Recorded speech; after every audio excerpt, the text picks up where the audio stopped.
Internal और external तो हो गया था। इंटरनल क्या होता है?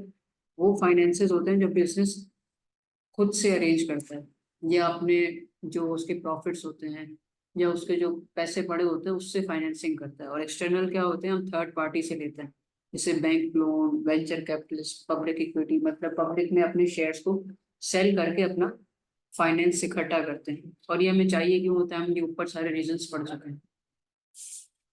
ठीक है। अब शॉर्ट टर्म फाइनेंस और लॉन्ग टर्म फाइनेंस में क्या फर्क है? शॉर्ट टर्म फाइनेंस है जो आपको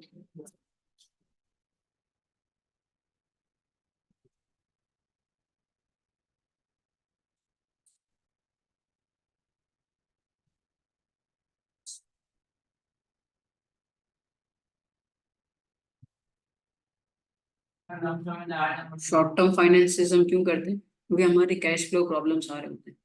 हमारा बिजनेस तो प्रॉफिटेबल होता है, हमारा बिजनेस अच्छा चल रहा होता है, लेकिन कैश नहीं होता। तो कैश फ्लो को बेहतर करने के लिए हम शॉर्ट टर्म फाइनेंसिंग करते हैं। और इसमें बैंक ओवरड्राफ्ट आ जाता है, क्रेडिटर्स या जो सप्लायर्स हैं, डेटर्स हैं, अकाउंट्स पेबल है, उनको हम थोड़ा लेट पेमेंट करते हैं। तो उसकी वजह से हम शॉर्ट टर्म फाइनेंसिंग उसमें आ जाती है। लॉन्ग टर्म फाइनेंसिस में क्या आती है?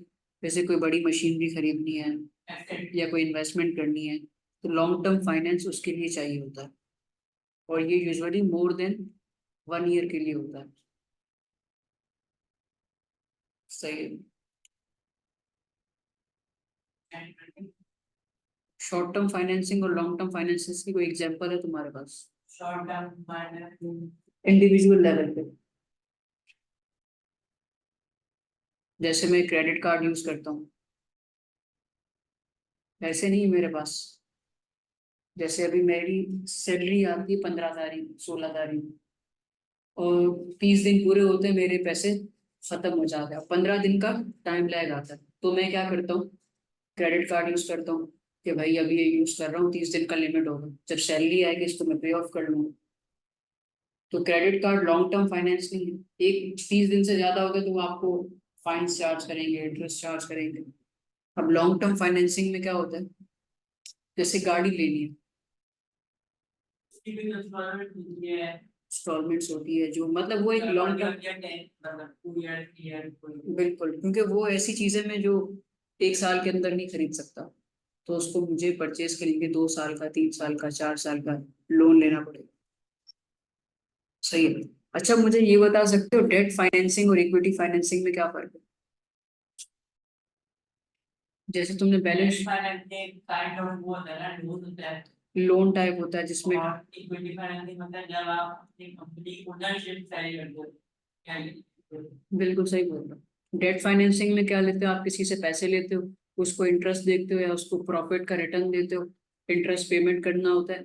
और return with principal, return with principal, मतलब जितनी इन्वेस्टमेंट या जितने पैसे तुमने लिए होते वो भी रिटर्न करने हैं, और इंटरेस्ट जो इनका जो कॉस्ट है वो भी रिटर्न करनी है। इक्विटी फाइनेंस में क्या होते हैं? Only profit, only profit if earns good profit. जैसे नॉर्मल या ऑर्डिनरी शेयर होल्डर्स होते हैं, उनको हम प्रॉफिट कब देते हैं? जब प्रॉफिट बचता है। अगर किसी को प्रॉफिट डिस्ट्रीब्यूट ही नहीं कर रहे तो उनको प्रॉफिट भी नहीं मिलेगा, ना ही हम उनको पैसे वापस देंगे जो उन्होंने हमारी इक्विटी में पार्ट लिया है। बस इसमें एक रिस्क क्या होता है? इक्विटी शेयर हो जाती है। इसका मतलब क्या है? ओनरशिप एंड कंट्रोल डिस्ट्रीब्यूट हो जाता है। ऐसे ही, तो दो तरीके की फाइनेंसिंग होती है, या तो इक्विटी फाइनेंसिंग होती है या तो डेट फाइनेंसिंग होती है। बैलेंस शीट पढ़ी होगी तुमने, ये आता है टोटल एसेट्स, और हम करते हैं लाइबिलिटीज, लाइबिलिटीज प्लस इक्विटी। इसका मतलब क्या है? इन दोनों का टोटल सेम आना चाहिए। This and this is same. यही होता है टोटल एसेट। बिजनेस के अपने एसेट्स होते हैं, या तो वो उसने एसेट लाइबिलिटीज के जरिए परचेज किए होंगे या तो उसको ओनर्स ने पैसे दिए होंगे। जैसे तुम एक पिज्जा खाते हो या पिज्जा परचेज करते हो, अब तुम्हारी मर्जी है, उसके 10 पीसेस करो, 4 करो, 6 करो, इससे तुम्हारी बिजनेस की परफॉर्मेंस पे कोई फर्क नहीं पड़ेगा, न तुम्हारी बुक पे भी फर्क पड़ेगा। इट इज लाइक कि तुम उसके कितने पीसेस करते हो या कितने लोगों में डिस्ट्रीब्यूट करते हो, मटेरियल उसका सेम रहेगा। सही है। तो यहाँ तक तो मसला नहीं। फाइनेंसिंग हमेशा याद रखना, चाहे बिजनेस हो, अकाउंट्स हो, या किसी भी लेवल की फाइनेंसिंग हो, दो तरीके की होती है, डेट फाइनेंसिंग या इक्विटी फाइनेंसिंग। डेट फाइनेंसिंग में क्या होता है, आप कर्जा लेते हो और रेट ऑफ रिटर्न देते हो, यानी इंटरेस्ट पेमेंट करते हो, और वो जो अमाउंट होती है आप उसको रीपे भी करते हो। इक्विटी फाइनेंस में ये नहीं होता। इक्विटी फाइनेंस में आप ओनरशिप को टेक ओवर करते हो या कुछ शेयर्स परचेज करते हो, और वो आपको रिटर्न में प्रॉफिट देते हैं। अब ये सारे फैक्टर्स यहाँ पे मैंने लिखे हुए, factors that affect choice of sources of finance, purpose, time period. Purpose क्या है? ऑब्जेक्टिव। ऑब्जेक्टिव। ऑब्जेक्टिव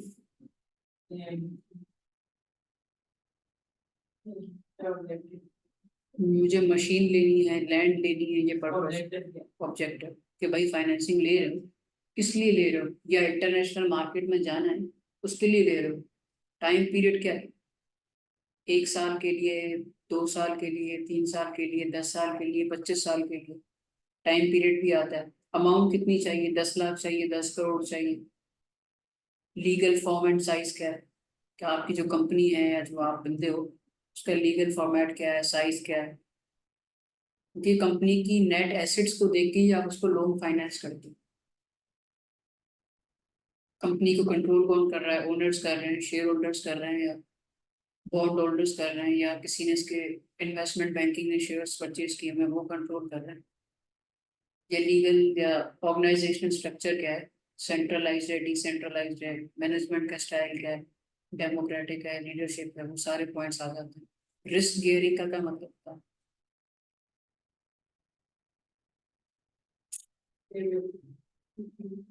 अब मैंने तुम्हें क्या बताया था, इक्विटी दो तरीके से फाइनेंस होती है। इक्विटी दो तरीके से फाइनेंस होती है, एक तो डेट होती है। अगर डेट फाइनेंसिंग इंक्रीज करेगी तो क्या होगा?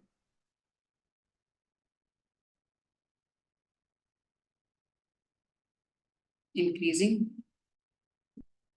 Gearing, increase gearings, increase gearing. मतलब आपकी कंपनी स्टैग्नेट हो जाएगी, आपकी कंपनी कर्जों में डूबी हुई है, मतलब इतना कमा नहीं लेकिन उससे ज्यादा उसके कर्ज हैं। अगर आप इक्विटी फाइनेंसिंग बढ़ाओगे, इक्विटी फाइनेंसिंग बढ़ाओगे तो क्या होगा? डिक्रीज गियरिंग, मतलब आपकी लाइबिलिटीज कम हो जाएगी। गियरिंग्स मतलब एक बर्डन है कि आपने जो फाइनेंसिंग करी हुई है वो आपको फंसा रही है। अब तुम आजादी से क्यों घूम रहे हो, तुमने किसी से कर्जा नहीं लिया हो। अगर तुम किसी से कर्जा लेते, तुम सारा दिन टेंशन में होते, यार ये कमाओ, ये कमाओ, उसको पैसे देने, पैसे देने। तो कंपनी का भी यही सीन होता है कि उसको इंटरेस्ट पेमेंट भी देनी होती है, रीपे भी करनी होती है। तो ये रिस्क होता है। ओनरशिप। सही है। और मतलब कंट्रोल ओन कर रहा है, सोल ओनर है, पार्टनरशिप। पार्टनरशिप है,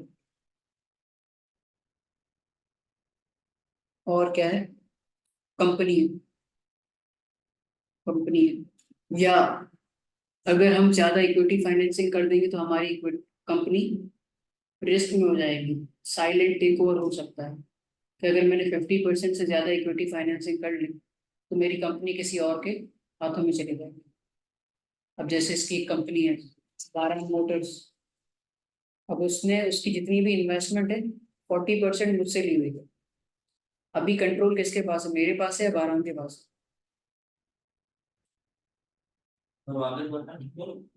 एक इसकी कंपनी है, बारह मोटर्स। क्या है? बारह मोटर्स। बारह ने क्या लिया, डेट लिया है मुझसे, 40 लैक्स, 40 लैक्स डेट, या इक्विटी फाइनेंसिंग कह लो। और बारह के अपने कितने, 60 लैक्स इक्विटी। तो अभी जो कंपनी के बड़े बड़े डिसीजन होंगे वो कौन लेगा, मैं लूंगा या ये लेगा? उसके 60% ओनरशिप है। अब इसने क्या किया कि यार मुझे और पैसों की जरूरत है, मैं 20 लाख के शेयर और इशू करता हूँ। अब क्या हो जाएगा, अब उल्टा हो जाएगा, 60-40। अब इक्विटी 40 हो गई और 60 लाख का डेट डेट दे दिया। तो अब इसका कंट्रोल है कंपनी पे, मेरा कंट्रोल है। हाँ, वही आपका 50% से इसने कम मेरे पास आ गई ना ओनरशिप। 50% से जब भी जिसकी ओनरशिप होगी ना वही कंट्रोल करेगा कंपनी। अब चाहे वो आपने डेट फाइनेंसिंग की हो या इक्विटी फाइनेंसिंग की हो, इक्विटी में तो फिर ओनर में हो जाऊंगा, डेट में क्या होगा कि मैं आपको बोलूंगा भैया आप मेरा डेट पे कर दो। ये सब पढ़ते हैं, finances from banks and share holders. अब याद है हमने एक बिजनेस प्लान का टॉपिक पढ़ा था कि गुड बिजनेस प्लान हेल्प करता है बैंक लोन्स लेने में या जो इन्वेस्टर्स हैं उनको परसुएट करने में। तो ये सारी चीजें, तो बैंक हमें लोन क्यों देगा?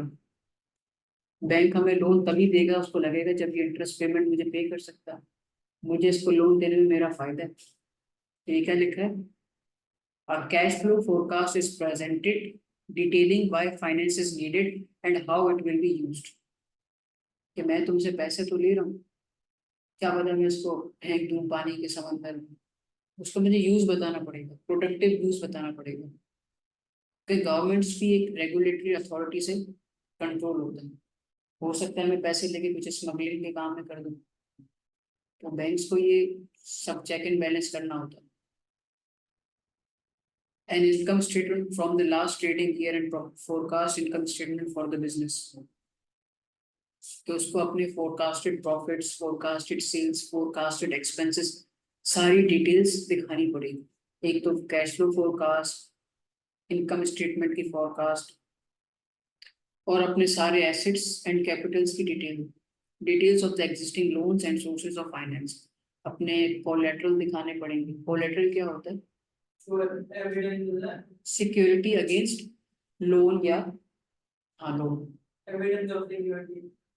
evidence that a security or collateral is available with the business to reduce the bank's risk of lending। उदाहरण खास से कल को मैं बिजनेस बैंकरप्ट कर जाता हूँ, बंद कर जाता हूँ, तो बैंक क्या करेगा, जो मैंने स्टार्टिंग सिक्योरिटी रखवाई है ना उससे पैसे रिकवर कर लेगा। Our business plan is presented to explain clearly what the business hopes to achieve in the future and why finances is important। तो ये सारी चीजें तुम्हें बतानी है। ये कौन सा केस है? डेट फाइनेंसिंग वाला। अब इक्विटी फाइनेंसिंग वाले पे आते हैं। जब तुम किसी कंपनी में या बिजनेस में इन्वेस्ट करोगे तो तुम सबसे पहले क्या चीज देखोगे?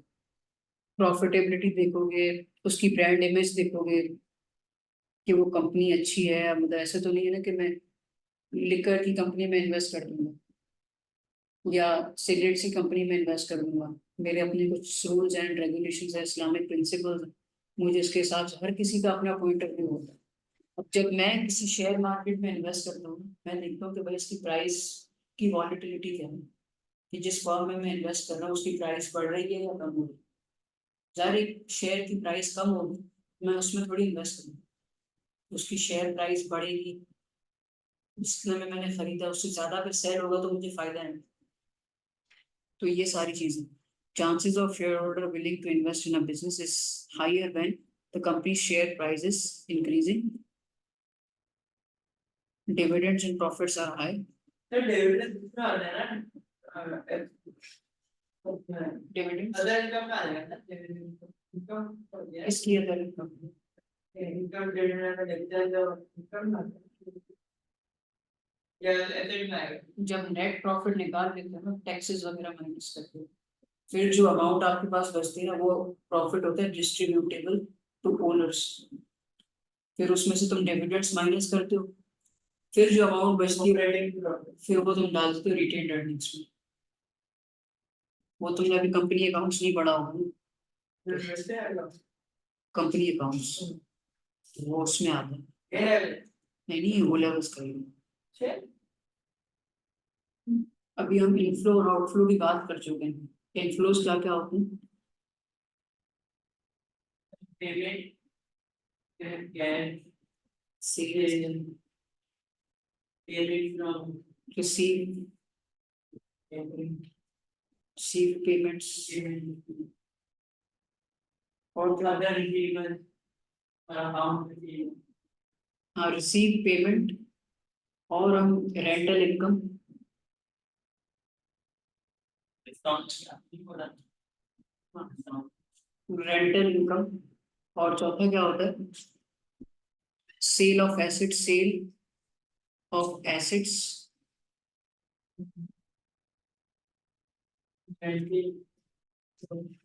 इशू ऑफ शेयर्स जब हम शेयर इशू करते हैं तो हमारे पास बिजनेस में पैसे आते हैं जाते आते हैं आते हैं और क्या हो सकता है कैश किस किस तरीके से अगर हम लोन लेते हैं वो भी आ रहे हैं वो भी आते हैं लोन भी आ जाए पैसा तो बिजनेस के अंदर आ रहा है हम सिर्फ कैश का देख रहे हैं हम ये नहीं देख रहे ये एसेट है लायबिलिटी है ये इक्विटी ये नहीं देख रहे हम बस ये देख रहे हैं कि बिजनेस के अंदर पैसा आ रहा है या जा रहा है जो बिजनेस के अंदर पैसा आता है वो क्या होता है कैश इनफ्लो होता है और जो बिजनेस के बाहर पैसा जाता है कैश आउटफ्लो होता है एक्सपेंसेस जितने भी एक्सपेंसेस आते हैं कैश वाले डेप्रिसिएशन इंक्लूड नहीं करेगा डेप्रिसिएशन इंक्लूड क्यों नहीं करेगा नॉन कैश एक्सपेंसेस है salaries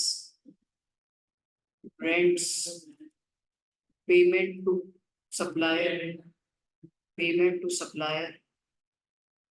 interest payments dividends paid dividend देखिए हाँ डिविडेंड रिसीट भी हो सकता है क्योंकि वो तुम्हारी इनकम है ना अब ऐसा होता है कि कंपनीज सिर्फ अपने ऑपरेशन से प्रॉफिट नहीं कमाती वो अलग अलग जगहों पे इन्वेस्टमेंट भी करती हैं तो वहां से जो उनको payment ROI ROI return on investment यहाँ तक मसला तो नहीं कैश फ्लो क्या होता है the cash flow for business is the cash inflows and outflows over a period of time अब नेट कैश फ्लो क्या होता है इनफ्लो माइनस आउटफ्लो अभी तो तुम अपने लेवल पे कैश फ्लो स्टेटमेंट तो नहीं पढ़ोगे बट इंशाल्लाह तुम अगर ए लेवल्स अकाउंट्स पढ़ोगे तो उसमें कैश फ्लो स्टेटमेंट होगी कि बिजनेस में कौन कौन से रीजंस की वजह से कैश अंदर आता है और कैश आउटफ्लो होता है ठीक है यहाँ तक कोई मसला नहीं shows stages between paying and receiving cash from the sale of goods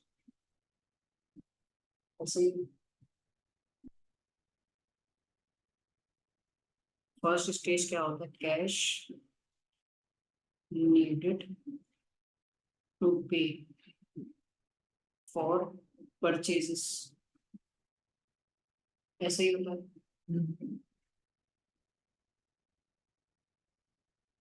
और उसमें क्या आता है रॉ मटेरियल आता है वेजेस एंड सैलरीज आता है वेजेस सैलरीज और इस तरह के सारे एक्सपेंसेस होते हैं फिर इससे क्या होता है गुड्स प्रोड्यूस्ड लास्ट में गुड्स प्रोडक्ट हाँ कि पहले कैश नेगेटिव होते हैं पॉजिटिव बाद में होता है अगर आज मैं 10 लाख का बिजनेस खोल रहा हूँ तो 10 लाख मेरी जेब से नेगेटिव है पॉजिटिव नहीं है तो कोई लोग होते हैं ना कि बिजनेस खोल रहे हैं गुड्स प्रोड्यूस्ड फिर इसका क्या होगा गुड्स सोल्ड गुड्स प्रोड्यूस हुए फिर सोल्ड होंगे अब सोल्ड कैश पे भी होते हैं क्रेडिट पे भी होते हैं कैश पे होते हैं तो कैश ना जाता है क्रेडिट पे होते हैं तो अकाउंट रिसीवेबल या एसेट बढ़ जाता है फिर इससे होता है कैश पेमेंट रिसीव्ड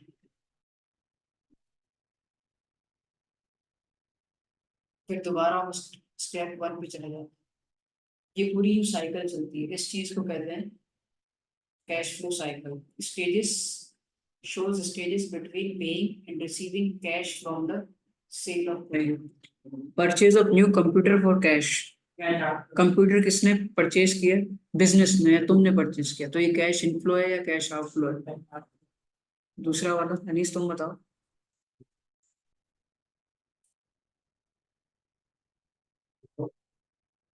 है क्या, sale of goods to customer, no credit given, inflow है, सेल्स करी लेकिन कैश बेसिस पे करी, interest paid on bank loan,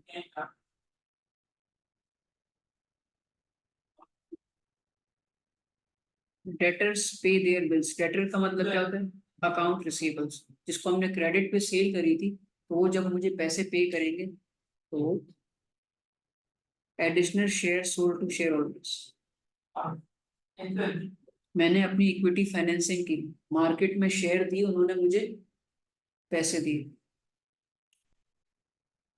creditors and suppliers paid, मैंने जिनसे सामान परचेज किया था उनको मैंने पैसे दे दिए, bank overdraft paid,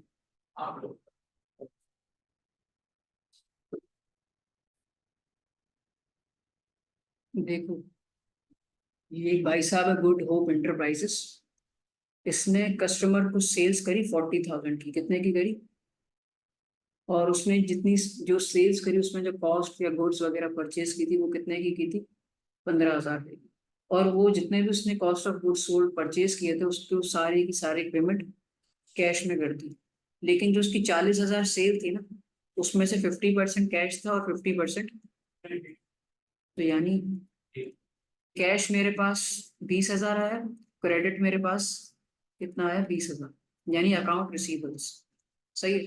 gross profit कैसे निकलता है, sales minus cost of COGS, तो इसने यही करके दिखाया हुआ है, 25,000 क्या है मेरा ग्रॉस प्रॉफिट है, assuming the business started the month with no cash, how much cash did it have at the end of June, भाई जून के महीने में उसके पास क्लोजिंग कैश कितना था, पहले बिजनेस ऑपरेट ही नहीं करता था, ये बिजनेस का पहला महीना था, cash in net cash flow निकालना है, नेट कैश फ्लो, पहले क्या, हाँ कैश सेल्स की 20,000 रुपए की, कैश इनफ्लो 20,000 रुपए का हुआ, और मैंने कॉस्ट ऑफ गुड सोल्ड तो की थी 15,000 रुपए की, तो ये मेरा क्या है, आउटफ्लो है, अब नेट कैश फ्लो कितना होगा, 5,000, तो यही तो पूछ रहा था, how much cash did it have at the end of जून, कि भाई इसके पास जेब में जून में कितने पैसे थे, 5,000, भाई 20,000 रुपए की सेल करी थी, 15,000 रुपए का सामान लिया था, बिजनेस के पास कितने, 5,000, लेकिन इसका प्रॉफिट कितना बता रहे, 25,000, तो प्रॉफिट और जो कैश होता है ना, जो नेट कैश फ्लो होता है वो डिफरेंट चीज है, ये बात समझ में आ गई, कभी कभी ये बोलते हैं ना कैश और प्रॉफिट, हम लोग बोलते हैं सेम होता है,